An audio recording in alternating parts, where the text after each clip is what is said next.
on the mic, bring the facts. Aaron in the ring, no turning back. Kobe got the numbers clean and clear. Experts in the mortgage space right here. Housing issues, yeah, we dig deep. Every word weigh when the stakes don't sleep.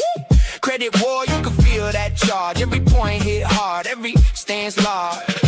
Capitol Hill, that pressure stay high. Consolidation makes the small ones fight. Servicing trails, every detail counts. Say it plain, then we write it out. No surrender.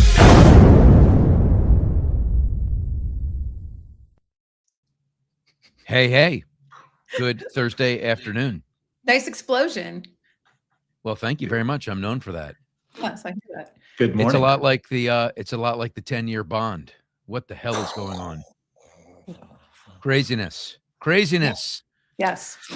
Are we still over 4.7? 4.7? 4.7, right? No, we're just under 4.7. We're dropping bombs, man. We're dropping it like it's hot. 4.697. But this is changing. This is bouncing around from 4.7 and down. But this is the highest it's been since we started No Surrender. Yeah. Is it heading to 5? I don't know. Rates are definitely heading to 7, though. Yes. I know. Yeah. Well, this is we're talking in a moment right now where it just seems like the train has completely come off the tracks.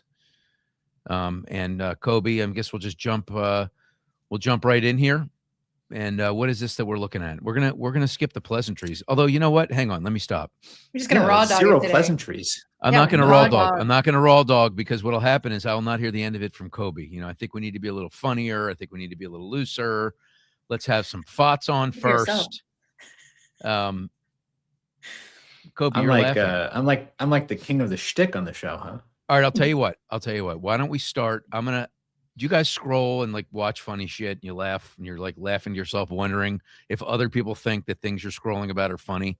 Like you wonder, hey, would my friend find this funny? Just say yes. Yes. Yeah. Absolutely. All the time. Absolutely. So there's this one thing that pops up on Instagram from time to time that makes me laugh my ass off. I don't know what it is, but I want to see, and don't fake laugh. I want to see if you agree that this is really funny shit. All right. We'll start. We'll keep it light. Here we go. Now to the story of a pig. Hang on. Every time. That's not true. Stop it. Now to the story of a pig that is inspiring others. One pot-bellied pig has certainly endured his share of problems. Chris P. Bacon was born without the use of his Oh no. Yeah, you have to read this story. Oh, a pig on wheels. Oh. It's so cute. Man, We that cannot. anchor. Oh my God. Wait, was the kid on wheels too? Yes. There was also a kid on wheels. Everyone So that in the room on wheels? actually happened. This guy was a news anchor. This is years ago. He was doing this story about this pig named Crispy Pig that was Crispy born bacon. Crispy bacon. Crispy Bacon that didn't have legs. Is that light enough for you? If it's not, here's something else. This might not be quite as funny. When your parents argue, who wins? Mommy. She always wins. What if Daddy is actually right? Daddy never right. Why is that? He brings up every mistake he ever made. Boy, do I know that all too well. All right, Kobe, have I checked the box? Can we get into the war? This is You've checked the box. We can now slide into the war. Yes, we are lubricated. What a segue that was. I'm all lubed up. So yeah, we got a couple of things going on. So obviously, every week, as usual, the war is back on. In case you missed the near ceasefire of the week, the war is back on. We are raining holy terror. Trump threatened the other day for every missile shot by Iran, we're going to blow up either a bridge or a power plant. Undetermined whether that was lady's choice or if we were going to make that decision. But same threat he made, by the way, back in April. And so the cycle continues. There doesn't seem to be any real strategy to extricate ourselves from this other than to continue to attempt to cripple Iran economically by destroying their infrastructure and hurting their ability to export oil. Although Iran shows no signs of buckling, they've at this point have nothing to lose. Political will seems to be crumbling. And this morning, the House passed a bill 214 to 208 with 4 Republicans crossing the aisle and voting to end block military action against Iran. Of course, this doesn't really have any teeth to it. And even if the Senate wound up passing this bill, it still really wouldn't have very clear teeth to it. But it is a clear message ahead of the midterms, which are coming up really quickly, that there is some dissension among the ranks, that the war has gone on too long, that it's going to be okay for Republicans to go back into their district and to say, we don't support what the president is doing, or we're looking for some kind of exit from this. Obviously, oil has reached a high that it hasn't seen since the beginning of June, up to $92 a barrel, and the 10-year Treasury, as you showed, broke through 4.7. So a lot of negativity now around this war, and I know Aaron surfaced another element of this war that is concerning to us, which is the involvement and the entanglement that we have with Israel and their desire to continue the war with Iran. And then the NDAA, which was passed by the House yesterday, that contained a provision which ties us to Israel's military technology and supply chain, something that we're already kind of embedded with Israel in terms of the technology that we produce, and that some of which is made there in Israel and sent back to the United States. But this kind of puts that into law, which has the concern of many people in Congress. As I pointed out this morning when we were chatting, it doesn't seem to have the 60 votes necessary in the Senate, so it's unlikely to pass with that provision. But the fact that it's in there shows where a lot of Congress's heads are at as far as how closely tied we are to Israel in all of this. And I know that's been concerning to us on the show. So again, another week, hopefully by the time the midterms get closer, with Trump's approval rating now below 40%, we do find a way out of it, but concerning for all of us. And it's very realistic that we'll see a 7 handle with interest rates within the next couple of weeks. Yeah. And that vote that you mentioned regarding his war powers comes on the heels of yet another survey showing that this war is deeply unpopular with the American people. And it's always been unpopular outside of self-described MAGA, but there was a poll that just came out this week that said even with MAGA now, it is becoming increasingly unpopular, which is ironic because yesterday Trump came out and said the war isn't unpopular with people. They don't want their gas prices to go up, but that they're fans of the war, that they're supportive of the war. And we're seeing that he just is increasingly detached from the reality of the American consumer, the American homeowner, those of us who are just trying to get by and would like to see our country and government focus our resources and efforts here at home instead of just continuing to ramp up the escalation, which is just getting worse and worse every day. And you mentioned, that the focus is to destroy Iran's economy, but we're doing that to ourselves. Yeah. And what does this mean for the mortgage business, right? You get to 7%, obviously refis very much off the table. It felt like we were in a spring market that was maybe going to be extended a little bit. None of these things help that. And so for the industry, it's more of a hurry up and wait for something good to happen. And we could jump all around here because we are going to get into, on the political side, the last topic we're going to cover is what's going to happen when the House is Democratic controlled, when there is, a split Congress. What's that going to mean for the mortgage industry? We have our friend Tim Rude is going to pop in here from the Daily Dose. We love his publication. We read it every day, and he's going to give us the breakdown there. But there's also recession signals out there, and they're very conflicting. I mean, it's not very often you see recessionary signals coupled with $100 price of Brent, which is where Brent sits right now. Kobe, for the mortgage person, for the originator, for the person talking to the first-time buyer, I mean, how complicated is this picture suddenly? Well, super complicated. You've got to weigh the fact that we're in a position in this industry where we're lacking the volume that we thought we were going to have coming into this year. Customers are, we still have 52% of customers that have mortgage rates below 4%. So that's still a significant number. So there's still a supply issue going on as a result of some of that. And for buyers that are in the market right now, and they're thinking about, should I buy? And a week or two after starting to pose that question, rates go from 6.3 to 6.6 and now heading towards 7. This is a difficult time as an originator to have those conversations with borrowers because what do you tell them? Do you tell them that, we're hoping that the Fed cuts rates, but you've got to look at oil and see that that's going to just bolster the hawks that are in the FOMC? It's a hard conversation to have with buyers, especially with prices still elevated across many parts of the country. It's difficult. And I think none of us really know the answer because, like you said, there are signs of recession which would amount to an easing of rates on the one hand, but there's also signs that the Fed might actually raise rates this year. So very conflicting messages that continue to come out. I think we need clarity on this. The American people, not just the housing market, we need some clarity around what's going on. And we're just not getting it. And we're getting just tone deaf message after tone deaf message, and a lot of just confusion over what's happening, especially when we hear that we're going to bomb the hell out of them, but then our Secretary of State is telling us that Iran is begging us to make a deal.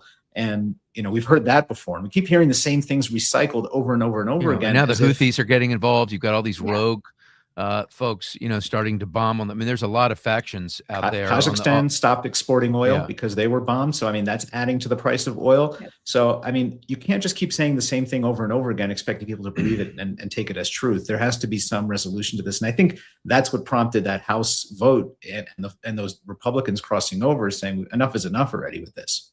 Yeah. Yeah. Aaron, 11 days of bombing, coming on the heels of us feeling like, hey, there's a ceasefire. That's going to happen. And now it's just, it's a stressful time to be in the mortgage business, especially if you're floating, especially if you've been talking to customers for months and you finally had them, right at the edge there, ready to make that commitment. And suddenly that payment that was $2,200 is now $2,600 and their DTI knocks them out. It's really stressful. No, I'm not going to lie. I just had my monthly corporate processing meeting right before we went live here. And two of the things that stood out amongst that team, so they process loans from all over the country. And one of them had 7 loans this month fall out, 7, once it's already been in the processing stage, right? I mean, so that's not good. The other ones were like, why are the loan officers taking so long to lock the loans? They're not locking them until, a few days before closing. And I'm like, well, because this is what the market's doing. And we're trying to see if any day we'll get some kind of relief and rates will come back down again. And so, it's just stressful for everyone involved. And especially if you're right there at the cusp. Well, and for loan officers, you spend much more time now. You're much more sensitive to interest rates when you quoted 6 3/8 or 6.5, and now all of a sudden your company's going to 7. Is it the company? Is it secondary playing games? Is it really the war? Let me call this lender, and they'll use their special pricing login. Tell me what that 30-year fix looks like. Suddenly they're at 5.99 somehow. So there's a lot that happens. There's a lot of dominoes that fall in a moment like this. We can't get to higher ground fast enough when it comes to this. It's just a very nasty situation, but it remains fluid. And for Kevin Warsh and the FOMC, and any hope that maybe he could stave the hawks off, I think that's not looking great right now. And of course, any of this can change in a moment's notice. That's the crazy thing, right, Kobe? Is that at any moment something could happen, and eventually will happen, where we can then finally breathe a sigh of relief, but it doesn't seem any closer today. I think we are a little bit closer, with the House vote this morning and the 3 servicemen who tragically lost their lives over the weekend, which is lending itself towards breaking that will to keep this going.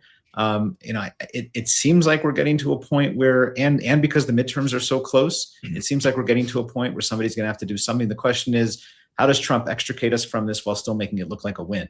And that's the key. And I guarantee you that's the question he's asking every morning is, how do I get out of this without looking like I capitulated? Because I don't want to be in this. He's probably been asking that question for months now, 3 months. From probably day 3. And I think that as soon as that answer, and he's tried to engage the Iranians with that. That's why he keeps inviting them to talk. And, but he keeps meeting that resistance when it comes to the enriched uranium. So, I don't know what the answer is, but I know one is coming soon. Well, we've attacked the Iranians mid negotiations multiple times during the course of this. The first time last year, the second time when it started up again this year. And so you can see where there might be resistance to meeting with us on the negotiations. And the problem is that, Trump just keeps escalating his rhetoric, and whether he's trying to do that to say, we'll go full bore and try to get the Iranians to step down, but they're just not. And so it just has to keep escalating. So somebody needs to come in there and be willing to step back and be the loser. And I just don't see who that's going to be on either side right now. Yeah, and Kobe, you mentioned that you had 4 Republicans cross over on that vote, and it's not looking great as far as the midterms are concerned. We might as well just go right to that right now. Yeah.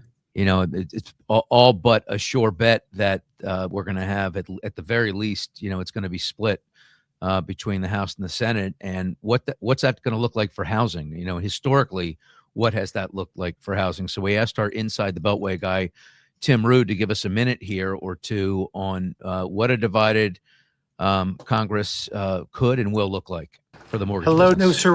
no surrender people. Good to see you. Tim Rude here. I was asked to give a quick update on the midterm, so here goes. The most likely outcome is, wait for it, Democrats winning the House and Republicans winning the Senate. That's at about 86% right now with odds makers. Professional pollsters have it closer to 60%. And it's worth noting that the Democrats peaked about 6 months ago from a polling perspective and have been drifting down pretty dramatically the last 6 weeks. That's given oxygen to this concept that the Republicans could pull off for the first time in 80 odd years, a sweep and maintain control, a supermajority, maintaining control of the House and the Senate. Time will tell. Now, if Republicans either way are going to get one last bite of the apple, they're going to get a tax bill, a spending bill, probably try to push the debt ceiling into that bill before a new majority is seated in the event that they do lose the midterms. Now, the president also wants about $350 billion for the Pentagon. Okay, well, if you can't pass that on party lines, that means you got to go to the Democrats. And you're going to need at least 10 of them, 10 senators to vote for this. That ain't going to be free. So that's probably going to cost another $350 billion to cover domestic spending, 1-to-1. Deficit spending usually comes with higher interest rates. So you can expect that if you pass another $700 billion in spending, then boy, howdy, it's not going to be great for interest rates. Divided government, of course, gets you more hearings. It's going to get you more subpoenas, gridlock, all of those things that are generally good for borrowing, but everybody else can't stand it. So anyway, hope that's helpful, guys. Have a great day. Take care. Of course, that's helpful. We appreciate that. We just saw the road to housing too. Yeah, well, you know, not everyone can have the great backgrounds that you have, Kobe.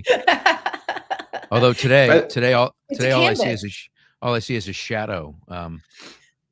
You're in your new digs. I'm in my new digs. This is my new office. It's going to be decorated eventually. You're waiting for somebody to help you, aren't you? I am. Elizabeth told me she called a ceasefire. I'm not allowed to hang anything without her explicit Smart permission. woman. And this is your girl. Elizabeth is your girlfriend. I've met her. She's lovely. We love her. Yeah. How long have you been dating? We're coming up on 4 years. Oh, wow. Okay. Yeah, dude, you need like some advice. Aaron, you're one to talk. You're one to talk, Listen. by the way. Yeah. Come on, stop. I'm just dreaming. A girl can hope for another girl. Yeah. So I mean, road to housing should give us hope, right? I mean, that was bipartisan, and historically, you know, just doing a little research for this topic, even under split control, housing wins do get through. Low to income housing tax credit of 1986, the 2008 GSE overhaul, both passed divided governments. Not to mention affordability is like right at the top of the list for both parties. So it seems like for housing, it could be as good as it is now or better.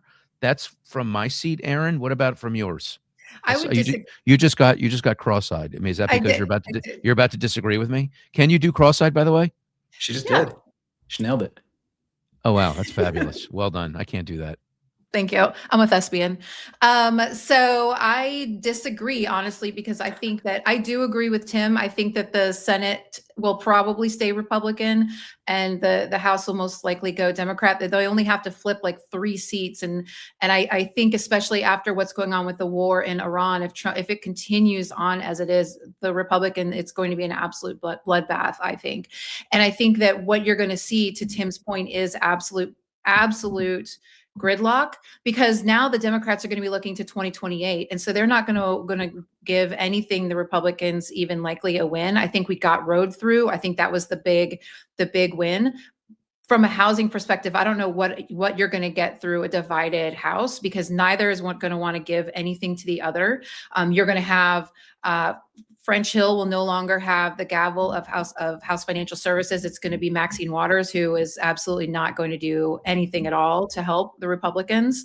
And I also think that you have Hakeem Jeffries, who is going to be the new Speaker of the House, who is going to be under incredible pressure to go after the Trumps and for impeachment. There's all these stories about how the Trump family has enriched themselves personally in his second term.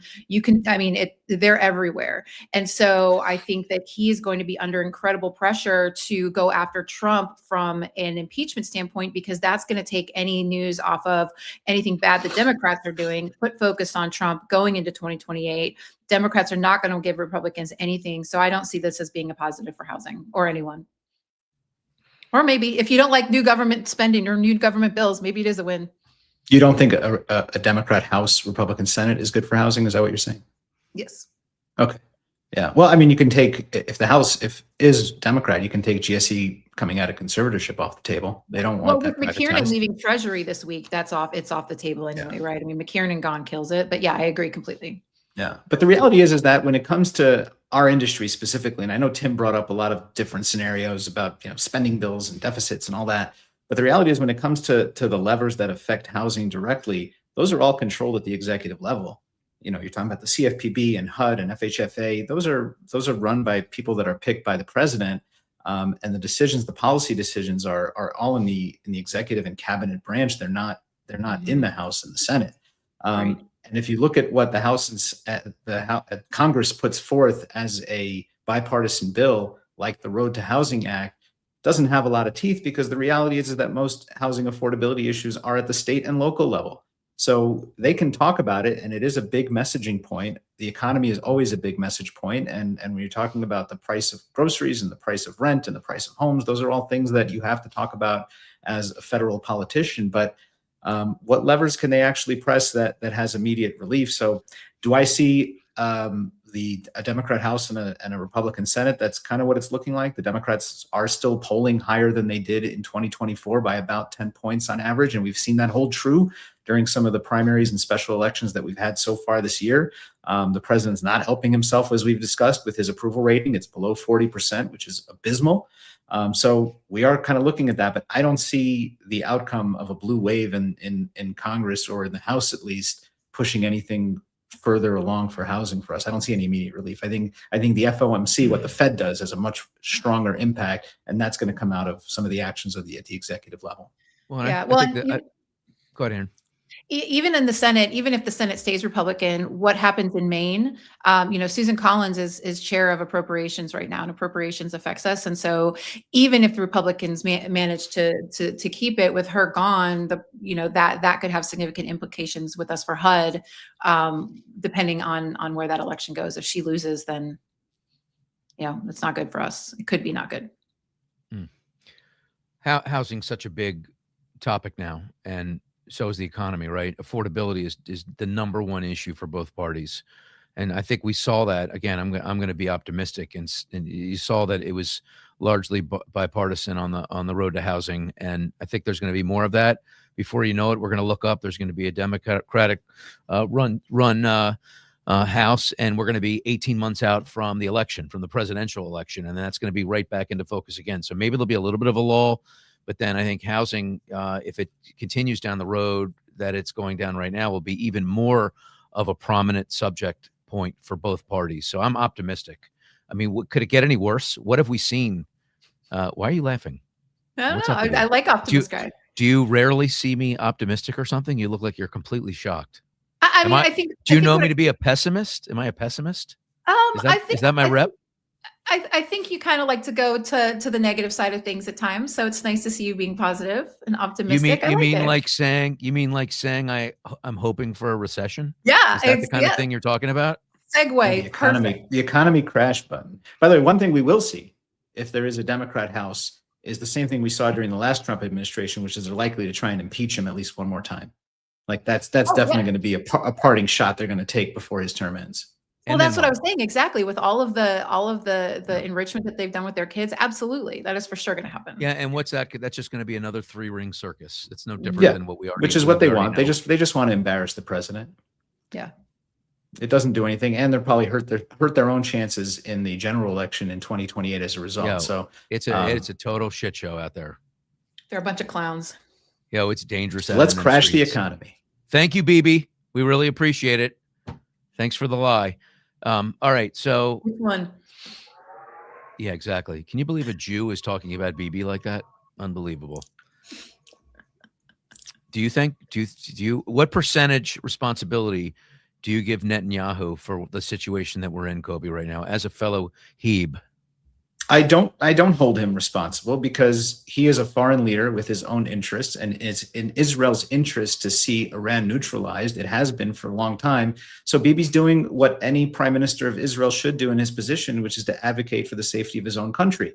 It is Trump's responsibility to take in all of the information coming from all different parts of the world and people that he trusts and make decisions about what we do with our foreign policy. So how can I blame Bibi for doing what he deems to be in the best interest of his country? What about the narrative that Iran was weeks away from being able to deploy a nuclear weapon? What about that? 90s. That's been the narrative that's been going on since the 90s, and Lindsey Graham was a part of that narrative back in 1994 when he first joined the House. So there's been a lot of war hawks that have complained about Iran for a long time with some justification. Iran has been Your a bad best actor guess for was a long your best time. guess was Trump misled? Was he sold a bill of goods? Whether he's responsible or not, at the end of the day, okay, he was. Okay. Yes, because Right. listen, Israel had a war with Iran already, and Israel won that war with Iran. And Trump came out and said we obliterated their nuclear capabilities. We had a war that we could have walked away from, both Israel and the United States, and said, hey, we won that and we set Iran back. Trump took it a little too far by saying obliterated, and I think that's kind of one of the reasons why we're back here still to clean that up.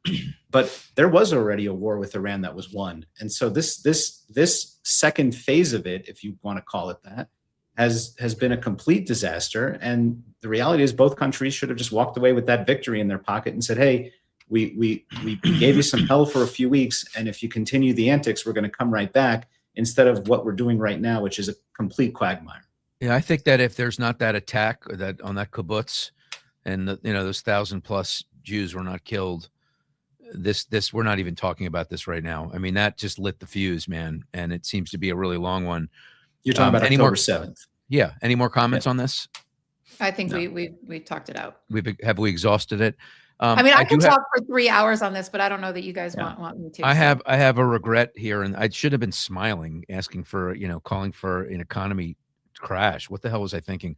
It was the best picture I could find of me, and the bar is very low. Anyway, I mean, so I did this post this week. It got a lot of impressions and a lot of engagement. Is that the White House on fire in the background? Or the Capitol building? I don't know what's going on. That is the Capitol, and then the monument back there. I didn't even. I'll have to tell my artist not to do that again. Hey, chat. So simmer down.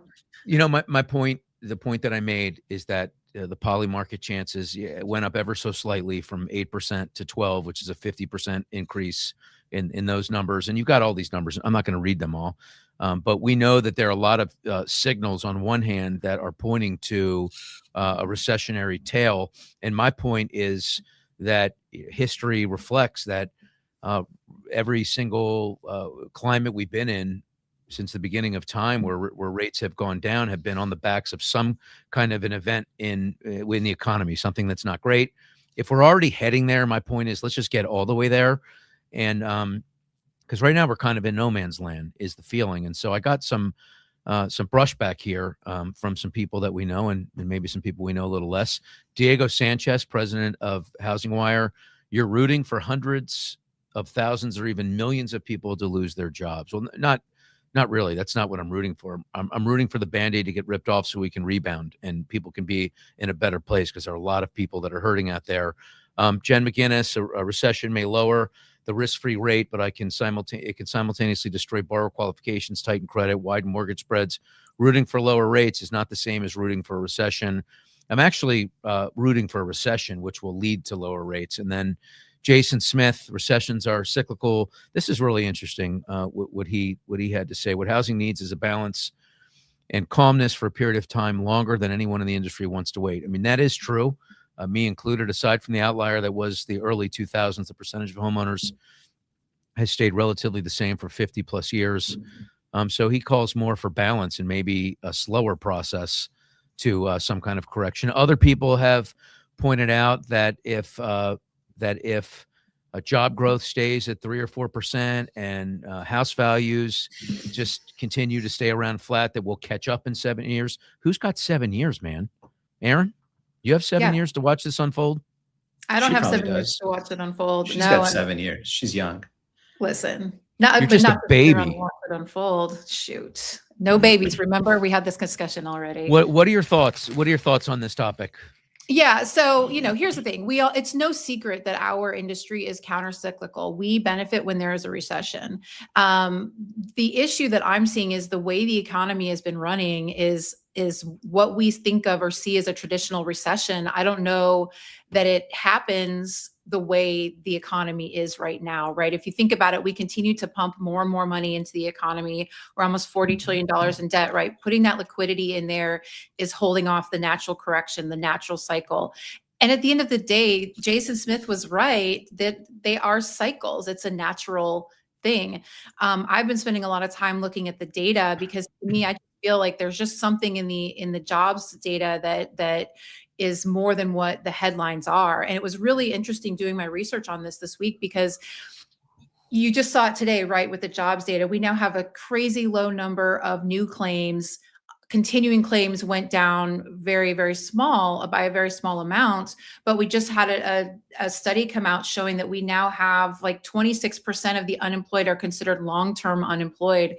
And the last time that we were there was right before the Great Recession. Not that I think we're going there.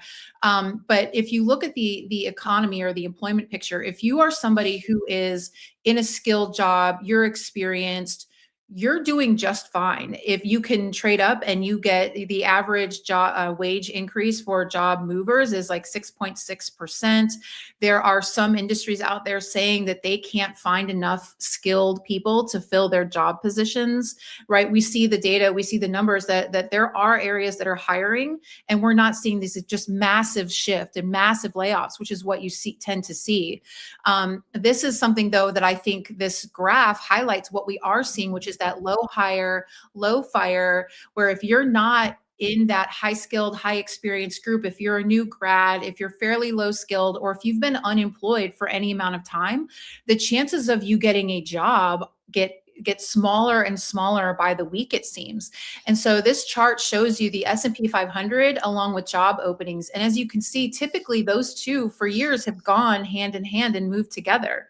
In 22, which is when ChatGPT first came out and when AI really started, I think the current iteration of the AI boom really started, you see that decoupling. So now you see the S&P up at record levels, but job openings are going in the opposite direction. So we're seeing the people who have jobs keep them. We're not having massive amounts of layoffs, but if you don't have a job or if you're just coming into the workforce, it's not a pretty picture for you and you have a much more difficult time finding a job. And I think that's really what it is. It's low hire, low fire. And as more and more companies, if we do start to really, really see this AI productivity, or just in general, companies are just not hiring as much. I think, again, just like we talk about a K-shaped economy, we've talked about a K-shaped housing economy. I think it just shows like we just continue to crack into two really different economies, and you have two groups of people that are experiencing America right now in very, very different ways. And so I think that also goes against, are we going to see a full recession? I don't know, because some people are living la vida loca. They've got that CapEx, they've got the government continuing to put money in, but then you have other people languishing and are probably going through their own recessions, personal recessions. We're literally looking at a K on this graph. Correct. You can Correct. see a K right there. Yes. That's my salient point that I'm adding today is I saw a K. Look, I think I don't want to be Greg's lawyer. I'd like to be Greg's lawyer, but I don't have a law degree. But if I was Greg's lawyer, I would say Greg doesn't want people to lose their jobs, and Greg doesn't want for us to have, some sort of massive default event with our customers and in the mortgage industry. What Greg wants is easing of monetary policy that leads to lower rates that jars things loose. That's really what he wants. And I think it's important to do a couple of things here. To identify what a recession is, which is 2 or more quarters in a row of negative GDP growth. And also to bifurcate that there are 2 different kinds of recessions. There are demand recessions and there are credit recessions. In every demand recession going back to 1982 that we've seen rates get better by an average of 150 to 200 basis points. I think it was 1991, then it was 2001. The example that breaks that is 2008, which was a credit recession because we had the balance sheet losses and all of the defaults going on. And we saw unemployment at about long-term unemployment for those who were unemployed and took longer than 6 months to find a job at 45%. We're at half that number right now. Unemployment rate is relatively stable, even though, to Aaron's point, it's not growing at the rate that we maybe like to see. But if it was growing faster, all we'd see is higher rates from the Fed anyway. Well, but it's also stable because more and more people are leaving the workforce. So we do have to acknowledge that. Yeah. And what's sure. going to happen with those people? Sure. Are they gonna file claims? Are we just gonna, is that going to push the exhaust deficit? them. Yeah. But is that going to just push the deficit to 41 trillion? That's not maybe, pretty but I mean, either. if you're already at 40 trillion, What's another one? yeah, what's another one? But the point is, if we see a demand recession, which is caused by things like tariff inflation or tight monetary policy, then the Fed can ease that and we can work our way back into lower rates and an opening of the economy a little bit. However, if that does start to impact jobs in a more meaningful way, we're already seeing an uptick in foreclosures. We're already seeing an uptick in delinquencies on the non-QM side and on the FHA side. So what's that going to mean if it starts to bleed into the job market, it starts to bleed into performance on loans? So I think it's a tricky line to walk to want to see a recession, but I think it's important to explain what a recession is and how there are different kinds of recessions and what that may mean. I mean, to me, looking at this graphic, it just looks even more inevitable. So, if this is the direction we're heading in, let's just get there already so people can have a reset, so the economy can have a reset, and we can, hit the bottom and then spring back up, which is what we're eventually going to do. My point is, who has another 5 years for that to happen? And consumers are really hurting, right? I mean, the wealth gap, the wealth gap has increased. It has widened more than ever in the history of mankind. The debt is at one point, credit card debt's over $1 trillion. It's just all these signals, all these signs. Yeah, it's just painful watching the slow drip. So no, do I want people to lose their jobs? Come on, man, really? Do you really think that's what I want? Stop it, please. What, Aaron? I mean, bankruptcies are up. You look at the rate with which bankruptcies are being filed this year. I mean, the signs are there. There are things going on underneath. And if we are stuck in this low hire, low fire where nobody's hiring, but as there are layoffs, as there are bankruptcies, as there are firings, that underbelly is going to get bigger and bigger. So we're going to talk now about the average age of the first-time home buyer. Yes. This is your friends and our friends at the Mortgage Bankers Association released some data that suggests that the average age of the first-time home buyer, Aaron, is actually somewhere between, right around 33 years old. And they point out that the data that the industry's been really looking closely at, this claim from NAR, 40 years old, was from a mail survey that went out to 6,103 people. Unpack this for us, Aaron. What's going on here, and who are we to believe? I love this topic because so I do want to give a shout out to friend of the show, David Hadaway. He kind of challenged us a little bit, challenged me specifically a little bit from my comments last week on this. And I think this is an important discussion to have, because ever since that NAR survey came out, there have been headlines, discussions. Even my favorite libertarian podcaster, Dave Smith, quoted this, and it killed me because I just don't feel the number is correct. So I did a deep dive, and thanks to David, because he did send me some of his data in here, which is included. And I do want to say, first, we have to distinguish between median age and average age. And I am lazy and make this slip up too. Even in this week's promo, I said the average age, and that's just not the number that we need to be looking at. We need to look at the median age. And so if you look at this is all the most recent studies that we have. And there's really two main types of ways that these places collect the data. And you can see the darker blue are administrative. So they're either looking at credit pulls. So they're saying, okay, in a given time period, how many had new mortgage trade lines there when they had never been prior to mortgage trade lines on their credit report. Or we're looking at application data where they're stating that that they've not owned a home before. So that's two, but those are the administrative studies. And then you have surveys, which is the American Housing Survey and Redfin. They're actually asking people these questions. And then you had NAR, which was that mail out survey. And the big dig on the NAR survey is that one, it was a mail out. The response rate was really low. The response rate skewed older. Also, the response, they geographically adjusted it as well. So it was a very small sample. And I've heard people criticize the methodologies of the other surveys as well, saying, oh, it was only like a 5% number, but you're talking about 5% of originations over an entire year. So that is just significantly bigger numbers. And when you see, regardless, you see both studies coming in that 32 to 35 range, right? To me, that data is just telling me that the median age is somewhere right in there. This 40 is the obvious outlier. What the NAR study, though, does include that I think is worthy of noting is if they were a cash buyer, because the other ones go on mortgage applications. So these are people who are getting mortgages, right? And I think that's important. That's not going to be enough to skew it a huge amount, but it might skew it a little bit. And I think we also need to look at like our definition of a first-time home buyer in this industry is somebody who hasn't owned a home in 3 years. Well, what if you have somebody who had a home, lost it to foreclosure in the great financial crisis, and now is buying again? They would technically be looked at as a first-time home buyer, but are they really? They're going to be older. And so in digging through all of these surveys, what I found was they all have different methodologies. They all have different ways of pulling a sample. But I think when you have the group clustered like that, you have to look at that as a more reliable number. But to me, the bigger thing is does it matter? The actual number doesn't matter. Yes, we want to be precise, and I don't want a salacious headline creating, fake news. But at the end of the day, we're trending up. This used to be in the 20s. So regardless of it's 32, 34, 35, 36, or even 40, what is the trend telling us? And that it's that people are getting older. It's that there are affordability issues. Are people not forming households? So to me, the trend is the headline, but I think we need to be really careful when we're saying this big number when it's just not supported by multiple other surveys. Now, if you look at average, David sent me some numbers. If you look at the average on his, it is in the 40, 41, but average skew is going to skew older. So I think median is the best way to look at it. You had a lot to say there. You were keyed up. I know. Wait, is the show over now? I think we have to say goodbye. Are we out of time? Just kidding. Don't go anywhere, anyone. I'm teasing Aaron. You were no, don't do that. Don't do that. You were fired up. Run DMC. I love that.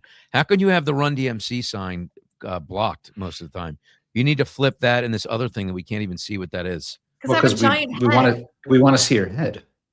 I understand that. I'm saying she's got the Run DMC sign. Oh, you're saying flip them? Yeah, flip. I don't even know what that. And then there's a gavel back there. What is that for? Is that is my gavel that from Polensky, Beidel, and Green for completing my year as the Texas MBA president. Oh, well, that's sweet. Okay. Yeah. Now I feel like a dickhead. Thanks. Appreciate it. And yeah, I went to her going away party. What about you? Oh, I actually, just so you know, I went to surprise her. Was her last TMBA event. I was in town for Housing Wire's event, I think, right? Wasn't I? Yeah. And I went over there for the all women meeting, thinking Aaron would be in there. I was like the only guy in the room, one of them, and Aaron wasn't even there. But we hung out in the lobby. We hung out in the lobby and we had a great conversation. Yes, we did. It was lovely. I apologize for not knowing you were there. Well, I was trying to surprise you. That's the point. Because you're the best. Yes, you can switch those signs around. You don't have to do it now, but I love Run DMC. Your wish is my command, my liege. Don't believe the hype, right? That's them. Don't believe the hype. This is why I don't have anything behind me. I don't want to. Or is that Public Enemy? That's I'm really confused. Yeah. All right. Kobe, what were we talking about? I'm just kidding. Your thoughts on I do have an opinion, which I'll come through on here momentarily. Erin summed it up best when she said, does it really matter whether it's 32 or it's 40? We know we have an affordability problem. We know the number's trending up. We should be accurate in all things, especially, the NAR is a big advocacy group on a scale larger than the NBA if you look at their membership and their budget. So, is it their responsibility to put out something that's a little more responsible than a mail away survey to 6,000 people and then blast that number out anywhere they can? Yeah, I think they have a responsibility to do better. What I'm concerned about that number. I'm concerned about the median age of loan officers, the median age of real estate agents in this country. I think that contributes to part of the problem, is that we have the people that are responsible for financing and selling homes that are not connecting with younger generation. I think that's absolutely contributing to the issue here. The cost of building a starter home, which I think we got into last week, and what that means if you're starting out in your career and with your family. So all of these things, are part of the same housing porridge, which right now doesn't taste that great. Porridge? Is it too cold or is it too hot or just tastes like too much salt? Are you going to huff? Are you going to huff and puff and are you going to huff and puff and blow that house down, or is that a different fable? The You guys not like saltiness. my porridge analogy not landing today. All right. No, I like that porridge. I mean, I don't think I've ever Porridge. heard. I don't think I've ever heard a human being use the word porridge. That's amazing. Did no one tell you a Kobe. bedtime story when you were a kid? It must be the new background, which is looking very colorful. Well, as you know, next week I'll be in a brand new place, so we'll try to do better. Well, you always are. So Yeah. I want to let me reframe this in what I think is an interesting way. If we're all looking for progress in housing, which clearly we are, what is more advantageous to us? A headline that looks so ugly that gets everybody to stop and go, "Whoa, we have a problem we need to change," or a lower number? Because I think okay.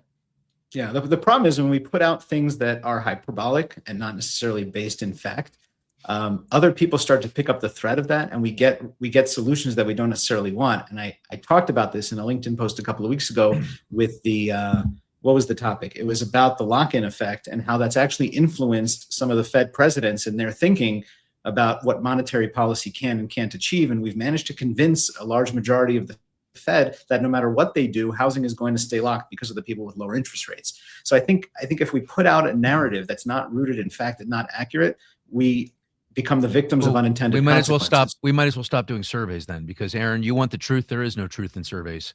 Just look at the housing surplus shortage we have. Okay, the housing shortage. We've got some people saying there's none. We have others saying we're 10 million short. Okay, and we have everything in between. So there is no truth here. So let me go back to my question.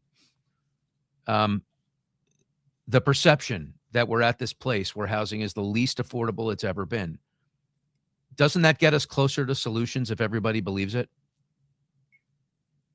Not necessarily. Well, I think there's a way to frame it. So it may not be salacious, but it's, hey, these 5 surveys, which all maybe independently aren't reliable, but you put them together and you start to get some reliability, right? All of these different independent studies are saying the age is getting older. So there is an affordability problem. It's how you frame it. But I think we can rely on that the 40 accurate data number that we have. We have accurate data. We know what the average, we know that a house now, a median price of a home is $440,000. We know that from January to June, the income it needed to buy a home in this country went from $90,000 to $105,000. We have real accurate markers to show that it's becoming more and more elusive to buy a home in this country. We don't need to rely on, who cares how old the first time buyer is. Like it doesn't really matter when you have other data that's telling a story that's far more compelling. Yes, that's part of the narrative, but it's not the narrative by any stretch of the imagination. This 40 number has been out there for 6 months or longer, right? Yeah. I mean, it's been out I've there written longer. about it. Guilty. Why are we just hearing about this now? Why are we just hearing about the brittle nature of this survey? I had no idea until the great people at the NBA, Joel Kahn and Mike Fratantoni, released this.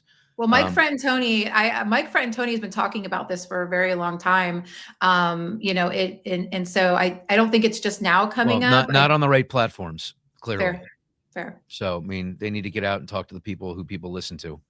I'm not saying we're it, but I mean, we do get, we have had 150,000 impressions in the last 6 weeks. So that's a lot of people in the industry Kobe, did you want to say something else on this before we roll? Well, you brought up Mike, Fred, and Tony. Just the fact that one of the reasons it's coming up is because he recently put out a white paper on behalf of the NBA talking about how whether you think there's a supply issue or not doesn't really matter because we're not forming enough households and we're not having enough babies to make it matter anyway. So the supply issue is going to solve itself by the fact that we're not producing enough households or people. Didn't he suggest somewhere along the lines, do I remember, that there was this thought that maybe we would overbuild and end up in a completely different quagmire? I mean, if you think population is declining because we're not having enough babies and we're not letting immigrants into the country, then yeah, any house we build is potentially contributing to an overbuild problem. Yeah, well, maybe enough people are just not partaking in consuming porridge. Is that possible? It is possible. I'm going to have the NAR commission a survey. Look out for the Aaron. letter. Yeah. Good luck with any accuracy on that. Aaron, what are you doing? You're like vibing into your computer big time right now. You're digging in. Are you like looking forward to the next topic here? I can see you. Your intensity level has just ratcheted up. I feel like this is the best week. My whole week is downhill after this. So I'm just like soaking and bathing in every second of this conversation. Are you just hanging on to the last 10 minutes or so of this? Yes. Kobe, yeah. What are we looking at here? Let's move over to veterans right now. Man, these folks cannot catch a break. They're the first to serve and the first to get screwed in housing. Yeah, you know, we entice young people into the military in this country because it is an all-volunteer army, and there are recruiting centers all over the country, in high schools, at college campuses, in strip malls everywhere. Anytime there's a job fair of any sort, and we promise them a few things. We promise them the glory of serving their country. We promise them that they're going to have their education paid for, and we promise them that they're going to have VA health benefits, and they're going to have VA home loan benefits that extend the life of extend for their life. What we've been doing lately is taking away those promises or leaving those promises unfulfilled. So just to kind of give a background on this, what the VASP was, the Veterans Affairs Servicing Purchase Program, it came out of the pandemic when all of those loans were in forbearance. What the VA has never had that HUD has is a partial claims path for veterans to right the ship, so to speak, when they get in trouble on their homes. The FHA has that. It's paid out of the FHA MMI fund, but HUD doesn't have any MI. HUD has a guarantee fee, which goes to support guaranteeing 25% of the loan. And out of the forbearance, they instituted this VASP, which was supposed to take care of, you know, a small number of veterans in trouble, and it wound up acquiring over $5.5 billion of loans from servicers at 2.5%. That was a Biden-era solution to the pandemic issue, the pandemic forbearance issue. When the Trump administration came in, they said, well, this is not what this was not what VA was intended to be, not HUD or FUD. It was not supposed to be a servicer or a purchaser of loans. $5.5 billion. This doesn't seem to have any cap to it. This is putting far too much risk on the VA and far too much on the balance sheet. We need to end this. Unfortunately, that ending came with a week of notice. And while 90,000 veterans had applications in line for this, it came with a week's notice. It was killed. The replacement took over 13 months to implement. It finally passed in June. It's not going to be fully implemented until at least November or the end of November, with trial payment plans that we know on the FHA side fail about 40 to 60% of the time right now. And during that 13 months, unfortunately, 10,000 veterans lost their homes.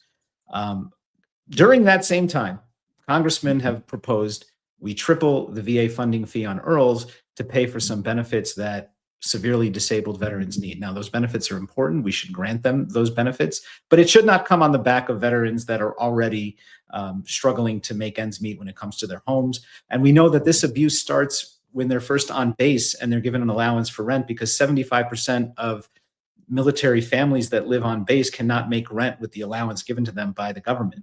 So this abuse seems to start from the moment these folks pass through basic training and are given housing, and it continues now through the life of the loan. And we already know all of the VA medical problems we're not going to get into here because it doesn't relate to housing directly. But the point is that we're now asking our military members to go and die in another war and they have died. There's been 18 deaths as a result of the Iran war, not thousands, hundreds of injuries. And that doesn't seem to be stopping anytime soon. So we're asking them to make the greatest sacrifice for our country, while at the same time breaking and leaving promises unfulfilled on the benefits that they're supposed to receive. So this infuriates me. It should infuriate anybody that is in our industry that works with these veterans, because all of us have at one point or another originated a VA loan, and we know what it's like to be a military family and for them to receive that benefit, how important it is to them. And when we see these kind of things go on, it really calls into question where our priorities are as a country. Yeah, it's pretty tragic, Aaron. Yeah, I completely agree. And, this is one area where I think another area where the Mortgage Bankers Association was really ahead and helped to get the partial claim solution passed as quickly as it did. I remember in NAC of 2025, this was one of our advocacy topics before I think VASP was even fully sunset. And I know they were all over it. So, thank you to Mortgage Bankers Association for getting the solution as quickly as we did. But you're right. Veterans who have fallen through this gap absolutely need no type of bureaucratic red tape excuse as to why something can't be done to make it right by them. We need to go back and make things right, full stop. Anything else on this? We got to stop doing this to our veterans, period. I mean, They deserve better. They deserve better. There's a long history of the VA and missteps. And I'm looking at it right now. 2018, the GI Bill meltdown, the $10 billion medical records disaster, the claims backlog that won't die, the wait time scandal. I mean, I don't understand it. Like, this should be the top priority of our government, and for whatever reason, should be it should be a simple bipartisan rally. Yeah, it shouldn't be. They shouldn't allow it to be complicated. It just should be a lever you can never pull. Like, this is what it is and what it's always going to be. Yeah. Right. Yep. And if we all have to pay a little bit more in taxes to protect those that have laid their lives on the line, yeah, no problem. Let's do it. But to use veterans as a bargaining chip is about as low as you can go. That's for damn sure. Now, we did have one more topic on the docket, if you will, on a lighter scale here. Peeling back the layers of building your personal brand. Ooh. Do you remember that we talked about doing this? We were going to peel back the layers. I'm not exactly sure what that means. Kobe, I think that was your writing, if I'm not mistaken. That was totally me. I was like, I don't know if this is even. Well, we want to have some fun. We want to have just a little bit of fun and talk about the journey that the three of us are on, right? We're all at different parts of the journey here in terms of what being a voice has meant to us and what it continues to mean. And really the objective is to just have a conversation about what we've been able to do and how we can bring people along with us. So, ladies first, Aaron, I know that your followers have grown. You're having a great time. You're out there posting a lot of content. Now you're showing up on stages. You've decided that this is your life's calling. And I know you've got some really exciting stuff coming up here in the days and weeks ahead. They're going to make you even more prominently placed among the leaders in this industry. So talk about this journey that you're on. How much fun are you having, and what's a piece of advice you can give others that want to step on just as bright stages? Well, I'll be quick because I'm the baby of the group when it comes to this. I'm almost at 3,000 followers. So if you don't follow me, please do so now so I can hit that big 3K mark. I'm still watching you guys and trying to learn from you guys, but I will say that this is just so much fun. Being able to talk about this industry, how we can help our communities and homeowners has been just the joy of my life. I love it. I can't wait to just keep doing more, talking more. I love everyone who reaches out to me, slides into my DMs, talking about housing policy, things like that. Keep doing it. I love it. And I think the only thing I can say that is just be yourself. People can sniff out inauthenticity. So like I'm rough around the edges. I have a sense of humor that a lot of people find distasteful, but that's the only way I know how to be. And the only way you're going to truly grow your network is to just be yourself and let people see you. What is your brand? What do you want it to be? How do you want people to look at you? I don't even know. I can't even answer that. Well, I mean, you're figuring out. I mean, I think one of the right. answers is that it's a moving target. Policy. It's always changing. Yeah. Well, I mean, here's the thing. I'm all about, I want to talk about housing policy and I want to talk about the truth behind the data, right? Like I want to get behind all the salacious headlines. And that's what I truly want to talk about is like, how do we help consumers? How do we help homeowners and communities? Yeah, I love it. All right, Kobe. What's up, buddy? Yeah, peeling back the layers. I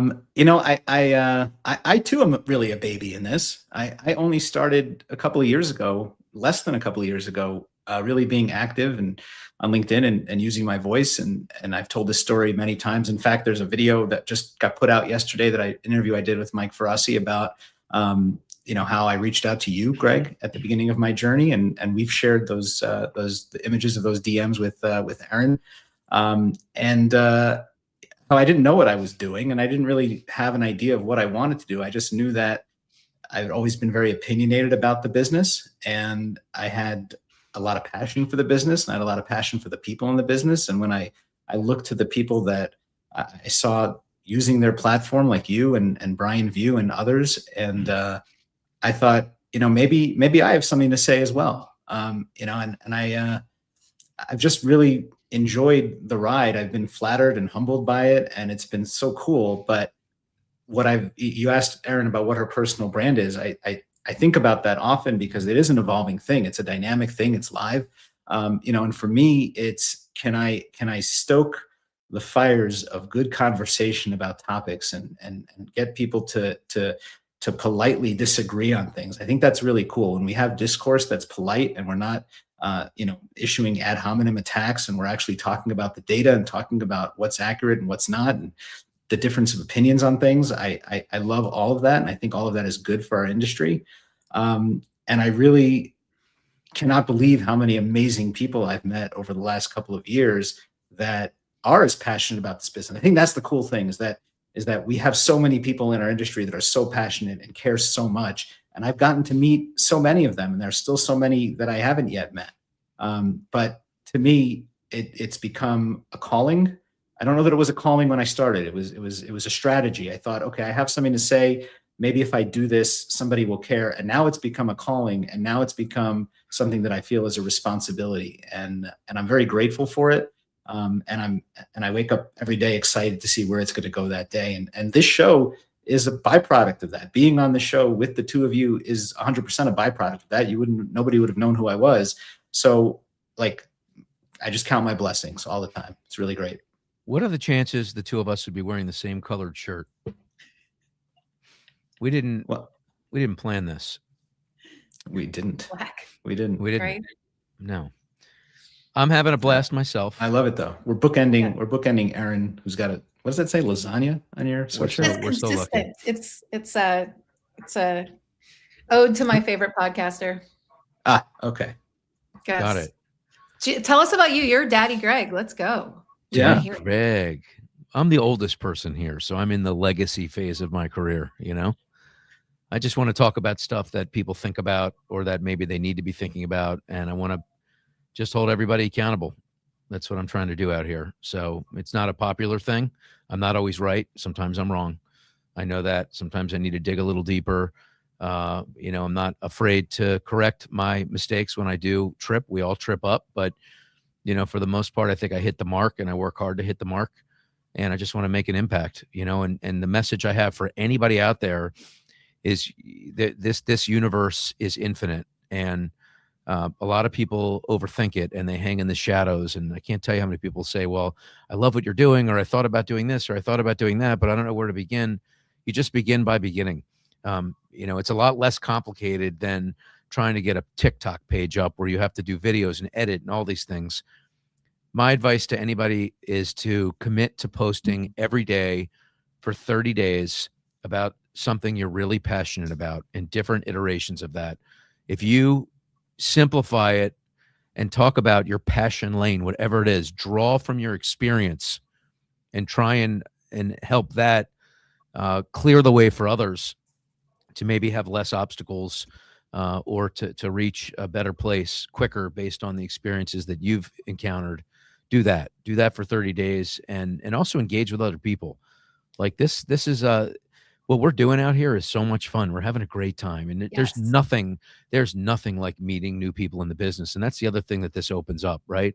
Also attend conferences, attend MBA annual, which is coming up, attend Housing Wire events, digital mortgage Collaborative. news, mortgage collaborative, become a part of Lenders One, whatever. Like, get out there and mingle, because you find the best ideas talking to other people that are out there in the trenches, and you also find great ideas for content. Right? There's a lot to talk about, and we are in really challenging times, right? And those of us that are left standing have a certain toughness about us, and we have a lot to share with those that are looking at us and that are maybe in the industry trying to figure out whether it's the right one for them, right? And I think it's our responsibility to pull them up and breathe life into them, even though I'm not always positive. I just want to tell the truth, when I can, or get as close to the truth as I can. Yes. Know what I'm saying? Do we have anything else to touch on as far as brand? Whether you think you can or you think you can't, you're probably right. So just use your voice, like you said. Just get out there. Yeah. Why did you he just turned into an echo chamber? Did you hear that? What just happened in there? I know. I don't know. Where are you? He switched rooms in the middle of the show. Yeah, new background. I don't know. Same background though. Same background. The shadow of his head. Yeah, the shadow of his head is suddenly larger. It's very weird. I think his head may be growing. Is that possible? I think so. Yeah. Definitely. I think our noses and ears grow as we get older, don't they? Hey, look who it is. It's Nayoung. It's the It's queen. Queen Nayoung. Everybody loves Nayoung. We love her. She's the greatest. Look at that. sure See, do. she didn't even kick herself off. She's getting in. We love her. She's not. She started. Is she going gonna to talk? Look at her. Is she She's going to leaning finally in. talk on this episode? One of No. these days. One of these days, we'll get her to talk. Yes. All right. Can this we was get a lot her of mom fun. on? Huh? Can we We get her should. mom on? We should. This was a lot of fun. We covered a lot here. I mean, hopefully next week when we have this conversation again, maybe there'll be another, truce and, another, I'm sure there will be. I mean, this is wild. We need this to end quickly. I mean, that's really at the root of everything right now. Correct. We need more certainty and less uncertainty, because there seems like there's just a heap of uncertainty. Greg just on summed the all our bond heads. market up in one sentence. Yeah, it's wild. The poor capital markets people, they must not be sleeping at all. No, it's not good. Yeah, it's got to be hard to manage the hedge right now. Yeah, agreed. T's and P's to the cap markets folks out there. Yes, yes, yes. I see you. Next Thursday, we'll do it all over again. Yes. Love you guys. Until then, Absolutely. no surrender. Keep it rolling. Peace out. No surrender on the show. We go toe to toe. What's fair? What fails? Who gets the own?